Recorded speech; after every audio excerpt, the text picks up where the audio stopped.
mi thi kha kan vak khon nga kan chei vel do ani chu Ralte BT channel share to te in zawai in chi bai vek ule không ai takin kan channel te lo la subscribe lo ni cha mi lo subscribe to rin kan som bok che uni tun tru ma hianin hei in leng du om tak kan ne ya lar adu wange video sia manga tia hun hlim om tak kan mang the nge mo ole tu na chuanin ama hianin adu ang takin introduction te ron nei sela ilo som nga lang u kalome ka ming chu mon calvary extension na ani alal muan tin ming ko thina tin ka doctor degree nei na hi skin renovate ni in tunai hian clinic nei in ai zola kom me ka ni kalome vun lama kan lut ngal don nge engtin nge nang ma ni i background shim te hi min han shil vela in family background angte in chung ko member zat tiang chi te min han shil masala ole tunai hian dutlang no ta kan kho samme ka kan family member zat hi changin panga changin paruk kan nia achna chu ka u nu pui hi a changin bungrua te la a changin bungrua la chung te khan in ko le thina ti khanin a changin atlana changin kan family member ani changin kan family member ani to lo thina part time hian ani nei nge ni a engtin nge nei dan hi ka hrelawa a chang chuan kan chung ko family member hi kar khat chung hi paruk kan nia chang chuan in thakhat chung hi paruk kan nia a chang le panga ti kan ni le wang thina panga kan ni nge ber lai su ka win nu pui nei ma kha ni a ma ru tu na hiang kan chung ko member hi nget taka sui thei ani lo changin paruk changin panga kan ni chu alo mom ti kha chuan a chiang ta e ole vun lam pang doctorin ya mi chei thi ni bok ta a engtin nge mi hianin han soi ber chesela idu engtin nge hei i signature doctor ming an tiang chi kha engtianga ko nge idu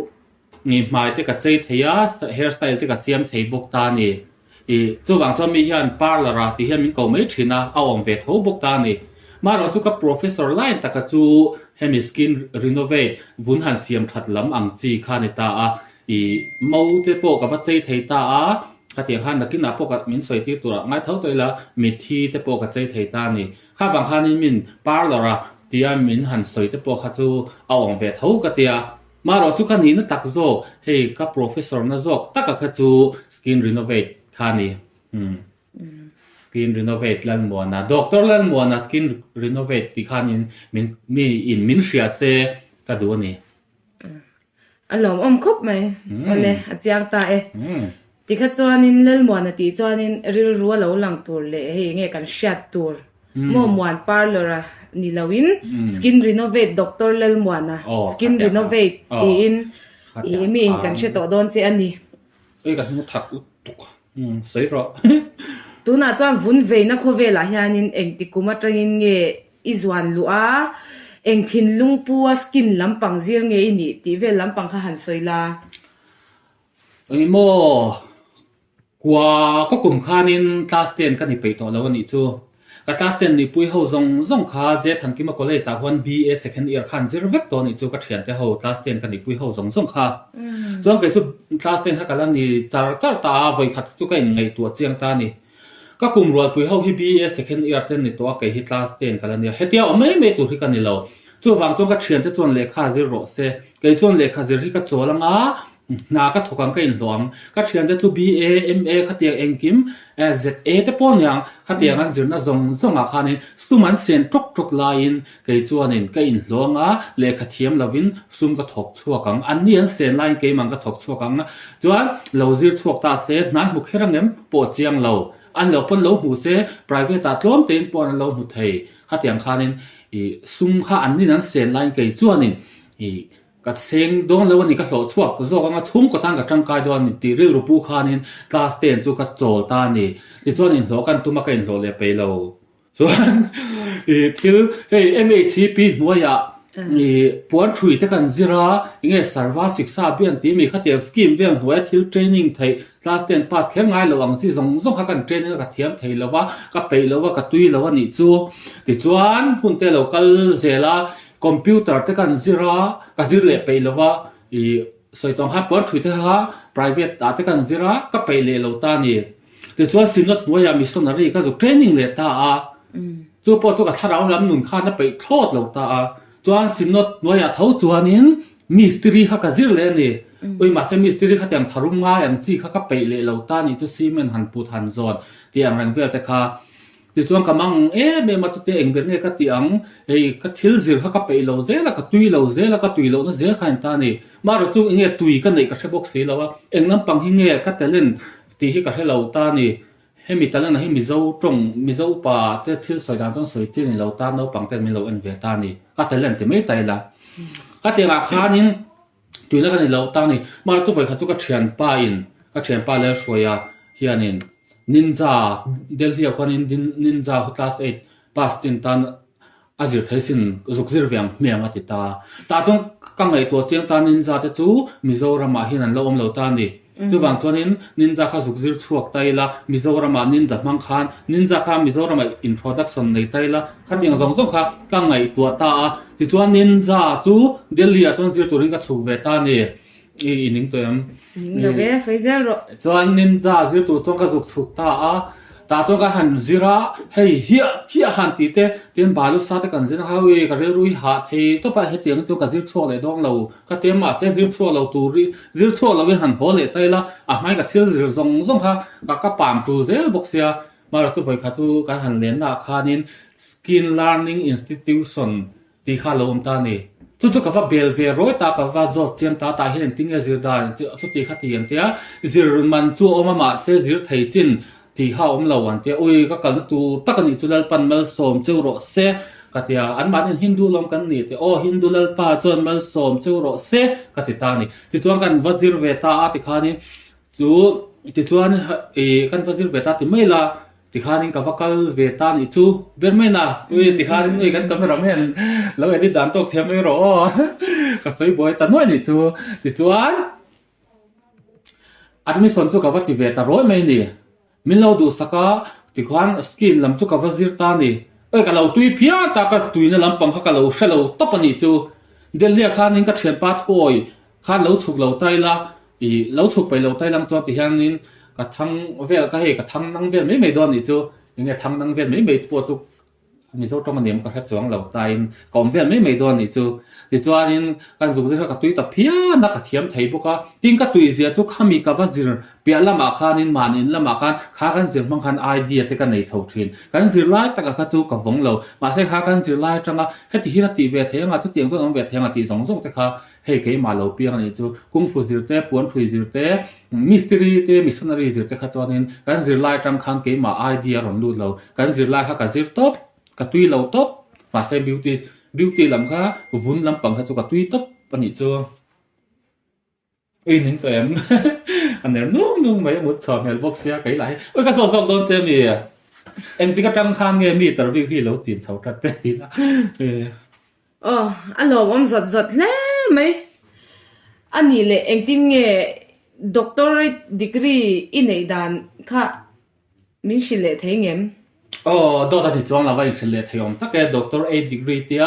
mà sẽ doctor khác muốn ria ta cái này lâu doctor A degree là mình doctor degree nó mất thành ta này chứ hey nè muốn ria ta em mà doctor degree khác paria em mà cái vấn này thì nó làm cái này là mình mua kami skin renovate kami skin learning institution akan khathum course in tan chu 3-month course ma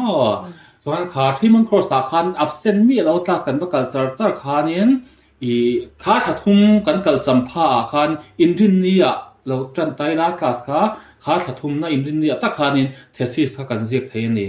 chuan kha kan thesis je khan lo pum chuan doctor degree khamin pe a i ma ro chu kan thesis a khamin pom lo chuan khathum dang kha zir le ngai ta ni chu ma se ke chu ka wa na ya ka tuina telel pan mel min soma a khongai na ka chunga alan tira tiang hian khathuma i doctor degree ka ron nei ta ni chu iwan nei hle mai wa nei ya i clinic hi khoyange om shim shima ti chuanin bokina i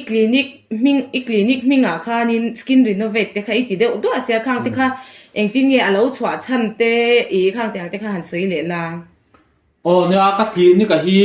tu na chuanin ka hu ma hian kala ti kop vel no ka khum bula hian ti hian kala ti to pa chan chu khum kho puya khwanin in clinic lua tur building ruak in ruak ang che ha ka zong ani chu mara chu khatiam hun ruak nei te po khanin a hei chu clinic tur ni lo dor tur lo man ti ta ni chu ui ti ha ti han yom uro ra hian ro hemi skin renovate ka ti na than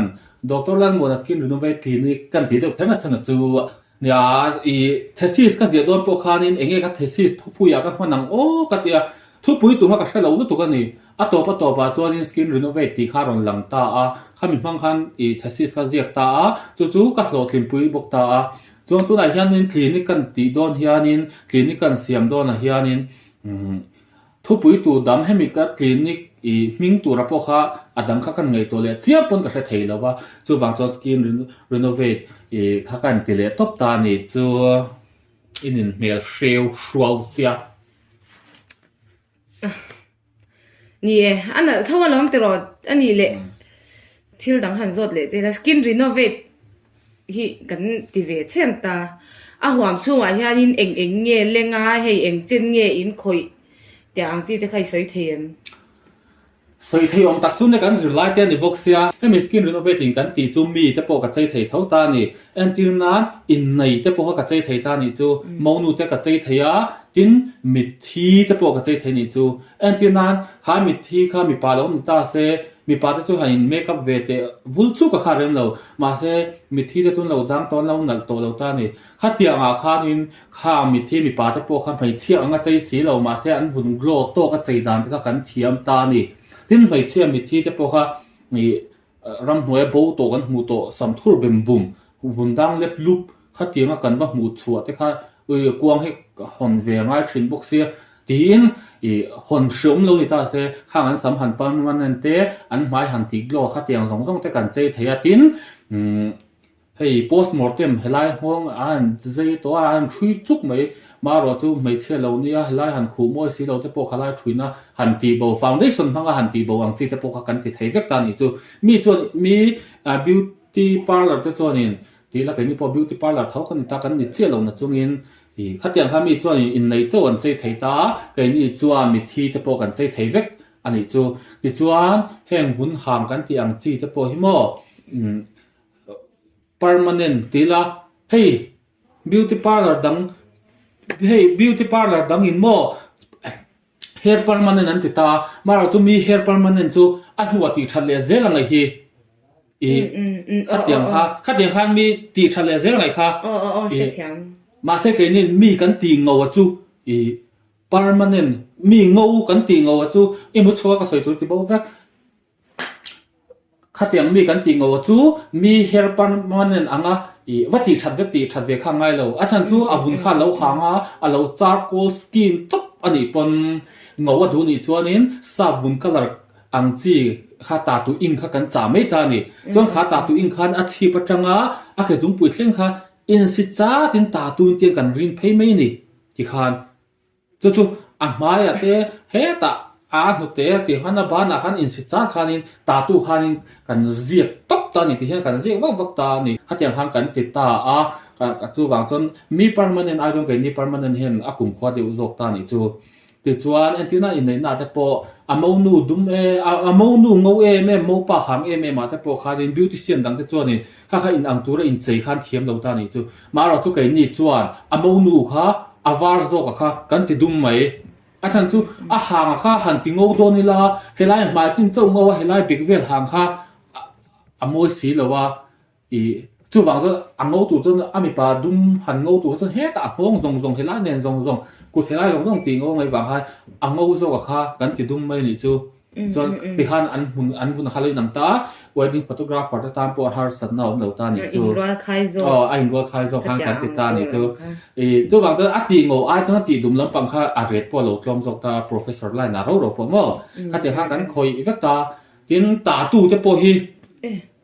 kan ti re sak the ni ma ro chu he mi ta tu ti re na laser hi ka duang tak hi siam sam lo wang hian in ka order ni chu tiang chuan ma se ka order hi ron thlen ma ta tu ti re du nom kha chuan a man tlom zokin an ta tu kha kan thai chiat sak ani chu ti khanin an ta tu kha tian ta hin engemaw lo inject ta se ti khanin kha ta tu han du lo chuan x emo ti khan ti kan thai chetop ta ni chu kha ti hang an tia an ta tu chu lang to lo chuan red pot lom zok ta a then kha chuan laser ran na tak tu ra sum senga khatia om kha chu a then chun serte lom le tho ta ni sen chi khatia หันไทยเช็ดเขาจนเสียงนุ่งอมเหล่าตาอัตราตัวพอหันหลังตัวจงเหล่าตาถ้าเตียงแต่ข้ามีแต่ข้ามินดูเวชันนั่นอีกจู่อ๋อมินดูชันแต่กันเตียจู่จู่เฮสกินรีโนเวทน่าอัพวมกันคอยเตลเวกจู่ตาจินเฮงบ้ากายเฮียรินก็มูดอัฟฟูเละฟูแล้วว่าจิรินก็คอยไทยปวดตามตานี่มูดอัฟฟูแล้วทัวนินเอ็งมากคอยไปแล้วมาเซมูดอัฟฟูเขาจนเอ็งพวกก็ที่ไปข้าเตียงข้านี่ไหมเซมิสกินหัวแต่พวกเอ็งพวกโม่สัมพวกเขากันปวดไทยเวทเท่าตานี่จู่imutu apoi mo perdona ni mo chu ti ko jang khoi tu rang chi jang ti vel ti tu rang kha chuan alom om hle mai tin abeng war thak boka ma se hei hun kan mang rei don du ain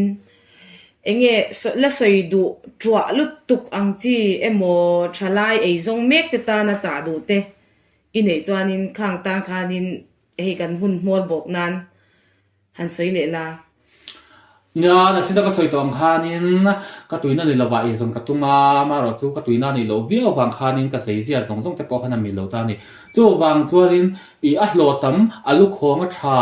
ti wanga hei mi hring zai zai na ava phak lo tu ke mo kan tuina ni lo lu tu manga ei wa zon tu me mo kha tiang line wa zir kha chu kan ri ru na man thei thlot lawa ma ni kan in ti hre o me stress ti te kha tianga I sap nan ang chi zong zong khan nei au la ni chu wang chuanin kan tuina kha ram le nam ta thil poi ni lo chuanin kan tuina lai na han kalila kan tuina lai ni wang awang khanin kan zirla po kan thiam theianga tin kha kan zirla kan thiam thei chon na po kan huma thei don ani ma ro chu ale la ma chong kan tuina ni lo po lo na tha ni a kan zir du ni chon thei top chho tho po ha tha ta ni ma se ke chu ka du ber chu kan tuina lai na hin kal top mai tai la ti kha ka ril ro chon lo om ta ni chuan hen beauty parlor ti te tiang mi han chei zong zong te hi mi zo mi pa chuan in tuai ti tura kan da vek ta ni ke po ka tuai chuang lo ka ti ve vek tho tuai khera ngai lo ta ni chan chu mai chia chak lo takin mai che sam pu hei sam anga sam pu hli re mo ti mai turang chi mo ka tia hang chi han po te kha mai che chak lo na tian po tok ro ha kai ni ang mi pa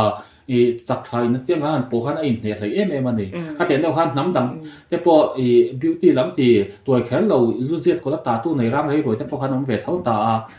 hei simen han cho ti te kha tiang tharum ai kha chuanin a tham han tu te kha lo nem deu ta chu wang chuanin zon na ko nga hianin tuai ti tur pa ti tur ang chi te po da thang lo tai la tian ti vek tai la chu ka du ta tin na chin da ka soi tong khanin mizoram a hian mit hit chei hi introduction hi ke ni team skin renovate team te chuanin nei kan tum mek ta ni tiang khanin nakina te po a video te po youtube pa kan on siamanga mi thi kha kan va khon nga kan chei vel do ani chu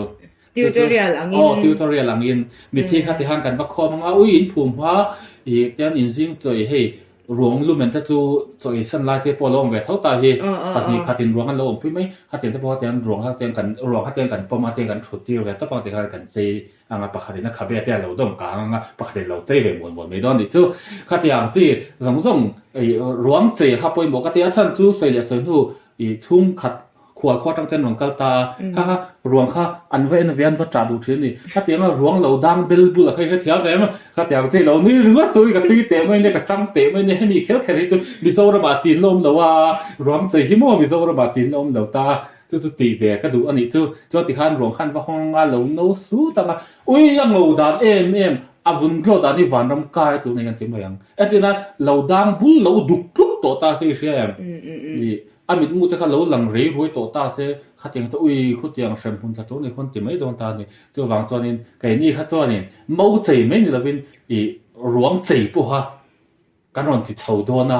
kan pan tla kan ret pu sang la wang a cp in kan ti vek don ni ti kha ka sai do ni se la ale nu te lo ma enge ni han sai ve do te na yam nang to min kom tu mo min kom tu de kan kom le tan wam ka te tu ni ti hai do le tom siam la